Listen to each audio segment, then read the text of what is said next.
Woo! This is awesome. Wonderful.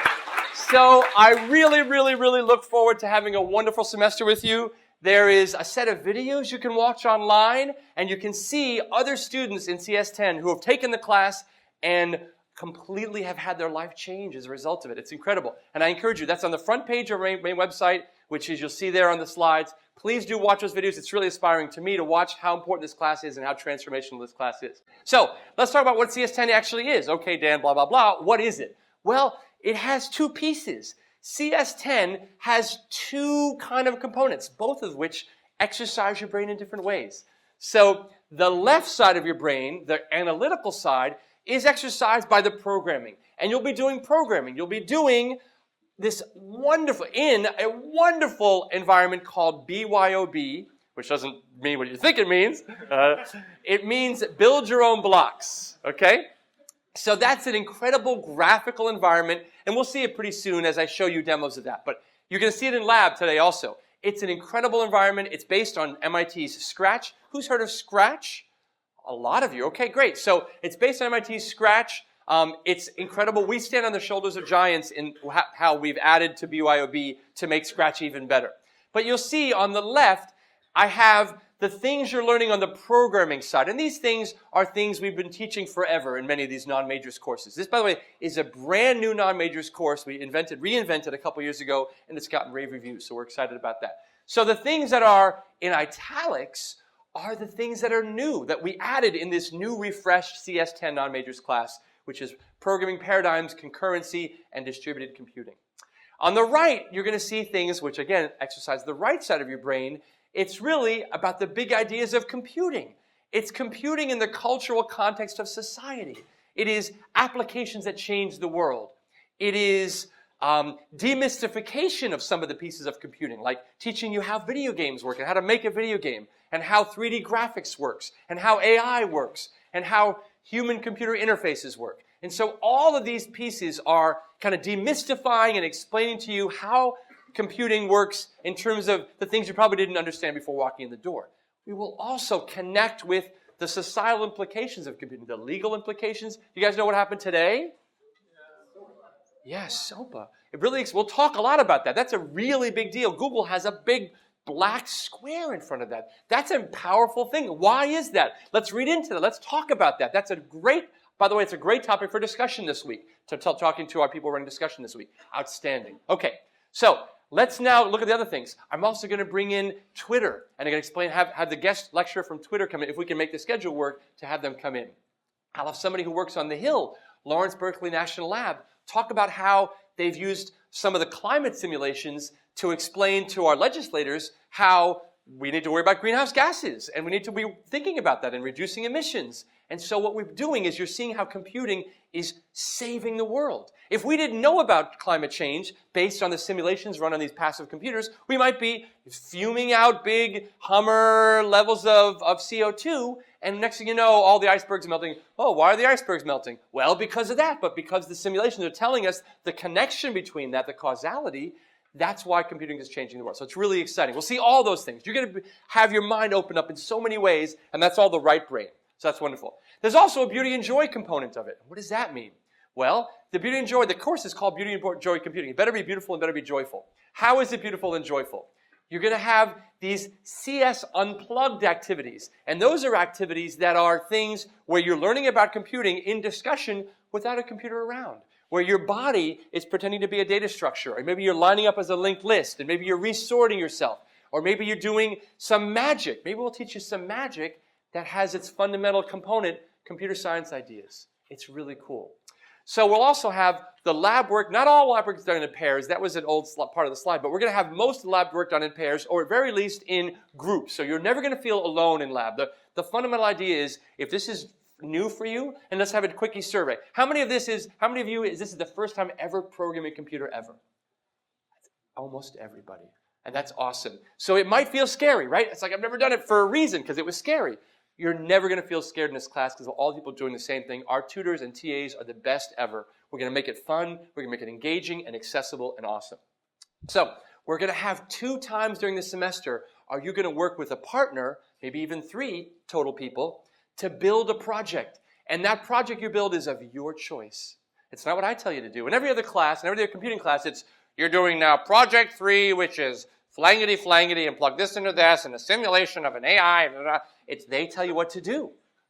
In this class, you do yourself. You do your own project. You find out what is interesting in your core being, and you make that project happen. It's awesome. That's really beautiful and really joyful. We're also going to have you write a blog. And what that means is you're going to basically author a one-page description on some piece of computing and how it affects society, or maybe going deep about a particular issue we talked about in class. And you'll do that. And then we'll ask you to read your neighbors' blogs and comment on them and have a really wonderful social component to this class. And you'll be graded on your blog and your comments. Isn't that cool? Isn't that a cool way to kind of use computing in 21st century education? So it's going to be awesome. So this is going to be a really great class, and that's the summary of it in one slide. Piazza is this incredible tool. It's this really amazing interactive environment website that is the single source of truth for everything. It's how I'm going to send announcements to you. It's how you ask a question of us. There's 250, 260 of you, and only, roughly 10 of us. So the way you ask questions is you go to Piazza. And you've all been added to Piazza as of a week ago. If you added the class in the last couple of days, I haven't added you yet, but we'll get you guys added. So you'll be on Piazza. You can log on, and it'll tell you all the questions that have come up since the last time you came there. And you'll ask a question, and you can, guess what? Answer each other's questions. And guess what? At the end of the class, if you voted a lot on your clickers, I'll give you some extra bonus points, some sprinkle points at the end, which is awesome. If you've answered a lot of questions or asked a lot of questions, you've been very active online, I'll give you some bonus sprinkle points also, too. So there's a lot of chance. You're going to see so many chances for bonus sprinkle points in this class to encourage positive behavior. It's really awesome. So there's another policy, which I don't have a slide for, but I'll talk about now that I'm talking about sprinkle points, called EPA, Effort, Participation, and Altruism. So I pronounce it as Wepa! It's like kind of a Spanish celebration where, hey, celebrate! And what it means is it's supposed to encourage all of you into having good behavior by giving sprinkle points for doing the right thing. For example, if you show a lot of effort, and effort might be measured by you come to office hours a lot. All of our TAs watch that you're staying in lab and you're working your stuff. Maybe it means you've done all the labs. You haven't kind of blown that off. Maybe it means you do something else that shows that you have effort in the class, that we can give you some sprinkle in the effort category. If you've shown P, participation, what if you raise hand in class? When I say, okay, time for questions, and I see some hands going up and it's some regular people, I'll remember that, and at the end of the year, I'll sprinkle those folks for making this class dynamic. Because I don't want this class to be just one way. Once we have our break, I'll have all the questions come up, and I really want you to ask questions at that time. So really make this dynamic and awesome. Altruism means you're answering questions on Piazza. You're helping your fellow neighbor. You finish lab's a 2-hour experience. What if you finish in the first hour? Most of you would go home. Most of you go to Pete's Coffee and grab a meal. What if you decided to walk around and help other people? That would be incredible. And people in the past have done that, and those people we sprinkle points on and say, you're awesome, here's some altruism points. So it's ways that I can encourage you to be good citizens. And every class should think about doing that. So this class is transformational. This class is going to be different than any other class you've had in that we're going to look what you have. You have the notes. Most of your classes around campus are going to require that you copy what I say, or you furiously scribble. Every single class I'm going to have the notes for you. And if I say anything, if I go rogue, if I go off topic, like I did for the APA stuff, you might want to make a note on the side. EPA on the Piazza side, say EPA. That's a way to be a good citizen, because I didn't have a slide for that. But basically, everything you'll hear is on a slide and it's in your hand. So you're listening, you're not writing, which is awesome. That's a much better experience than I had as an undergraduate when I was at MIT. I spent the entire time writing, just writing, copying, following the person, and then they would have, you ever do this, where the person has a transparency, and you're copying, and then they go, up next, and you're just like, oh, I was so close. I was this close to finishing. And it's every 5 minutes, it's, oh. And I have the line oh, on the thing, right? So you'll never have that in this class, right? Because it's not about listening, it's about learning, it's about giving you the material in there to try to make the best learning experience ever. It's about having it be free. It's also about thinking about your grade at the end. Your grade is not going to be curved like in almost every other class on campus, in which I got to have a certain percentage of A's and a certain percentage of B's. I got out of that. The CS department is a forward-thinking department, and we don't have that policy. So it's an absolute graded class, which means the whole class is out of 400 points, and every time you do something, if you miss, a point here, that's point away from the 400. But at the end, if everyone's above 390, guess what? Every single person in this class will get an A+. The whole class can get A's. That never happens, right? But it happens in this class. So my job is, most of the time, the teacher's job is both coach, to teach you to do it, and also like the jury. No, C, B. Right? But in this class, my job is purely coach. I want you all to get A's. I don't get any benefit by making a curve. There is no curve. This is an absolute graded class, and you can all get A's. That's awesome. I want to shock the world. I want to have a class where every single student. By the way, this class has not changed. We've had the same, we make modifications, but the same class I offered a semester ago and a year ago and 2 semesters ago. So, in that it's fair. It's the same material. We'll make a new exam, but basically it's the same material, right? So if this class can learn it better than any other class, then I will give you A's and feel confident that if that class had worked harder, more of those folks would get A's. In general, on average, by the way, people get a B plus in this class, on average. Not like most CS classes, which the average is a B minus. This class, because it's a non-majors class, is a B plus range. But I want all A's. So let's rock it together. Yeah? Yeah? Let's get some love. Yeah? A's. All right. So good. So what I mean by that is there's no competition. I want you to help your fellow neighbor because I will give you sprinkle points, your fellow neighbor will get a better grade, and we all benefit. It's not about competition. It's about cooperation and collaboration. Isn't that awesome? Isn't this like the great mood for a class? It's like great. So the next big topic is abstraction. And abstraction is one of the most powerful ideas in all of computer science. It is the central idea in CS10. And abstraction is about 2 pieces. If you kind of say, well, what do you mean by abstraction? We typically think of 2 pieces. One is detail removal. It's about removing all the minutiae of the detail to focus on the essentials.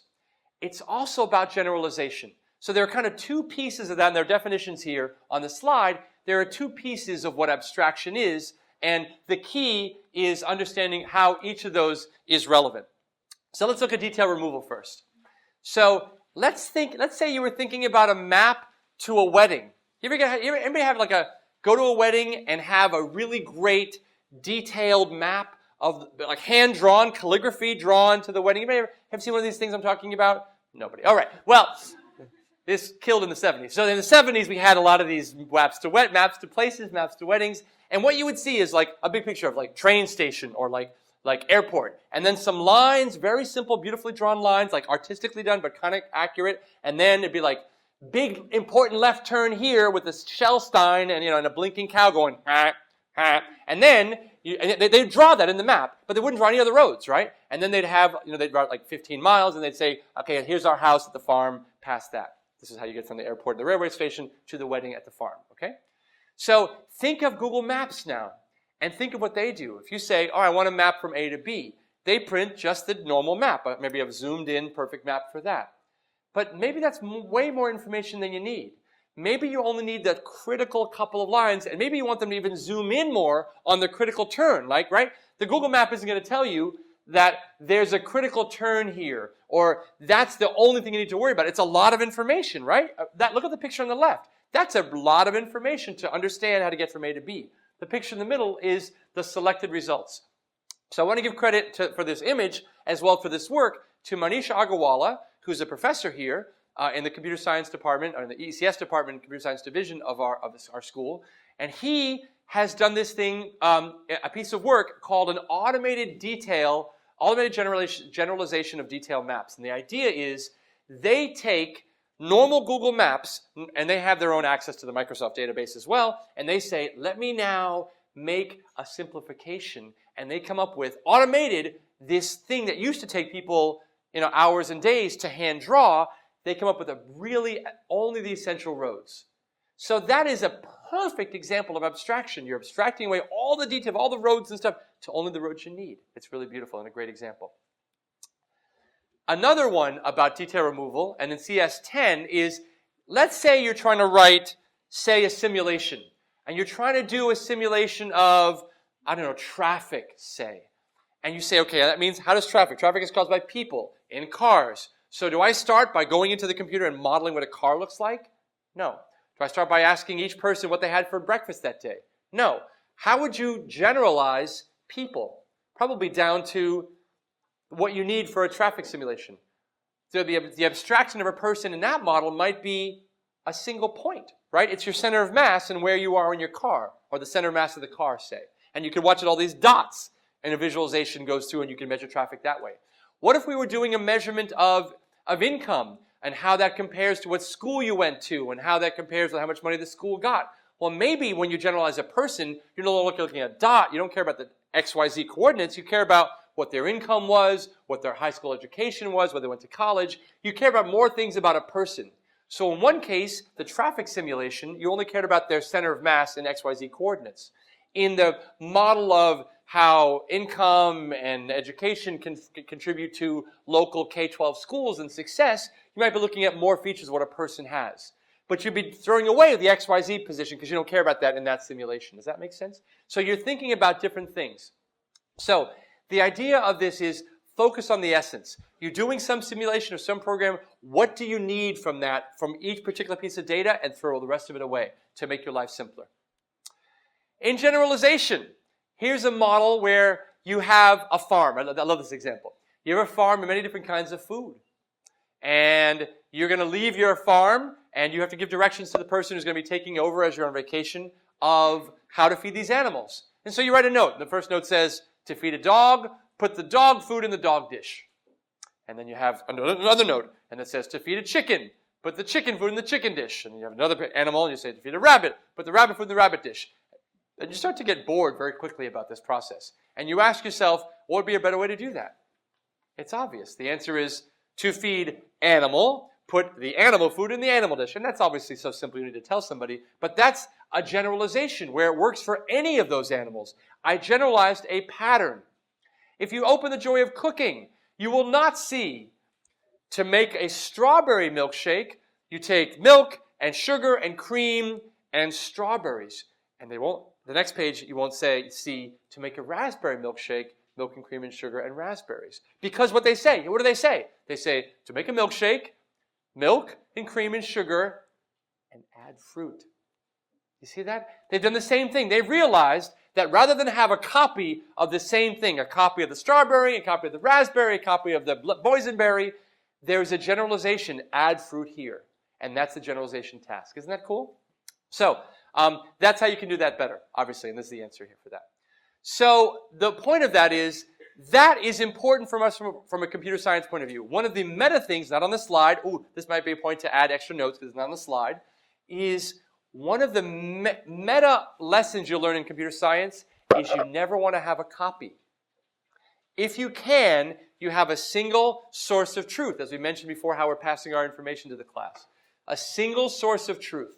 So that means you never want to have a copy. You want to have to make a milkshake, and that's the only sheet you have. It doesn't make any sense to have us to make a strawberry, to make a raspberry, to make a boysenberry, because let's say you find a typo in the strawberry one, and you make a change in the strawberry one, but you forget to fix the typo in the raspberry and the boysenberry. So that means you've now have inconsistency, right? You didn't fix the typo all three places. That was crazy. So you want to have one single source of truth. And that's a new thing. Write that down. Single source of truth, important thing. Okay, not on the slides. As you're going to see that in CS10, we are going to be writing functions. And we'll have a whole lecture on what functions are. But it comes from math. It comes from the mathematical idea of a function. The sine function takes an input, which is an angle, and outputs a number. It's the sine of that angle. And you can think of a function, just like on the slides, as a machine. That's a function. Think of that. A function in general as a machine. There's one input, you turn the crank, and this output comes sine of that input. That idea of that input is your generalization. You see? Rather than writing something that says, well, this is a box that generates sine of 20, and this box generates sine of 50, and this box generates sine of 10, what you have is a sine box that takes an input. You have a make a milkshake box that takes an input. See how they're connected? So we'll see this in CS10, that we're going to be building functions, and how you decide to have a parameter to generalize that function to make it more powerful is great. If I see a student writing, let me draw a square, and then let me draw a triangle, and let me draw a pentagon, I would hope the student would think that's the same kind of thing. You should really be writing a, let me draw an n-gon, where n could be 3, it makes a triangle. 4, it makes a square. 5, it makes a pentagon, etc. See that? That's a way of you thinking about, wait, why am I having 3 different copies of basically the same code? Let's generalize that and pull that out as an input, like sine had an input. Let's make an input to that draw, and now I have draw, which takes a number of angles, the number of sides, I'm saying. Okay? Good stuff. So, in summary, this is just a little bit of introduction to the most powerful idea in computing. Last lecture, I'm going to say, what was the biggest idea I saw over and over all class? You're going to say, abstraction, Dan, because abstraction really is the most important idea you're going to learn in this class. So, the other piece of it is, it's one of the big ideas of computational thinking. And what that means is, it's thinking like a computer scientist. The first thing that we all do inherently, without even thinking about it, is think abstractly. You give me a problem, I'm going to try to simplify it. You give me a problem, I'm going to try to generalize it so I don't have to have copies of the same thing. So all of us are doing this all the time. It becomes ingrained in your being. And so one of the things I hope you get in CS10 is this abstracting process will become natural to you as you do more and more of it. It's going to be really fun. Okay? So think about driving a car. Let's just, one more example before we leave. Driving a car. How many of you know how a car totally works? Totally works down to the nuts and bolts, the grease, the pistons, the solenoids, the current. Nobody. Not a single person can explain to me like Car Talk could how a car works from the top all the way to the bottom. How many of you can drive? Hands up. Everybody. Okay? So, unless you grew up in Manhattan, which is where I grew up near Manhattan, but many of my friends couldn't drive because you don't drive in Manhattan. So, why can you drive even though you don't know how something works? That's also abstraction. So there's another piece of abstraction which isn't generalization or detail removal, which is you don't need to know how something works to be able to use it effectively, which is like driving. Another piece of it is you can change what's behind the abstraction, how sine works, without telling the user. It's like, that's a really powerful idea. And so here's an interesting idea. How many of you know that when you push on the brakes on a hybrid car, it's actually recharging the batteries? Maybe a couple of you. 5 years before that, it was a combination of hydraulics and mechanical. Before that, it was purely mechanical. And you had to be really strong to stop a big truck back in the early days. Honestly, the truck drivers back in the early days before hydraulics came in had to be the beefiest, strongest people, because when that truck was coming up and you got to brake it, you have to use all the power of your body to put the mechanical force to grab those wheels. And only when they added power assist brakes and power brakes could anybody of any size drive a truck, because it was only the mechanical linkage that was braking that truck. Okay? But guess what? Did you have to tell the user? I mean, aside from the truck example, obviously. But did you have to tell the user when today's technology recharges the batteries or has a hydraulic assist? No. It's the same interface. The left button, the left pedal is slow the car down. And the right pedal is accelerate, right? What do you call the right pedal, by the way? The gas pedal. People who own the Nissan Leaf, an electric car, purely electric, you know what they call their right pedal? The gas pedal. They are still using how it was done to label that. You're not allowed to do that. We call that an abstraction violation. Extra, write this down. Abstraction violation. Because what they've done is they've looked past the abstraction barrier of how it's done to say, oh, let's call it the gas pedal, because in the olden days it was only gas being added to the system. But nowadays it is add more energy of current to the electric motors. But they still call it a gas pedal. They shouldn't. It's the acceleration pedal, or it's the, go faster pedal if you want to kind of use the vernacular. So long story short, there's a couple of extra ideas I had this last slide, which is, one is there's a barrier. You're not supposed to look beyond that barrier to how things work. You don't need to. You don't need to worry about it. I could change the brakes to make them do something else. When I push the brakes, it phones home. Dan's pushing the brakes. I don't need to tell you that, because it still does the job of braking the car. So I could change what's below when you push the button, what happens. Don't need to worry about it. Don't need to tell the user because of that abstraction barrier. That's that idea. And it was a violation to poke below and look at it. You're not supposed to do that. And people have done that in the use of learning that it's called a gas pedal. Because now when I change what it is, it's no longer relevant. It's a bug. So think of that when writing a program. We'll see this again. This will be just an intro. When we write a program, you're not supposed to look at how I write the program. If you're kind of using my helper routine, I did a helper routine to draw a square. You're not supposed to know how I did that. I could be drawing pixels, I could be drawing lines, I could be drawing a big box and then erasing the middle, I could be doing 10 different things. But you're not allowed to look at how I do that. Because if I change it, your code should still work. But if you happen to know what I do and then make use of it, then your code may break if I change what's below that line. Does that make sense? So that's a really important barrier called the abstraction barrier. That's an important thing too. All right. That's the end of the abstraction lecture, folks. I really hope you enjoy CS10. Welcome to the class. It's going to be an awesome year. Yeah! Woo! All right. It's a late day. All right.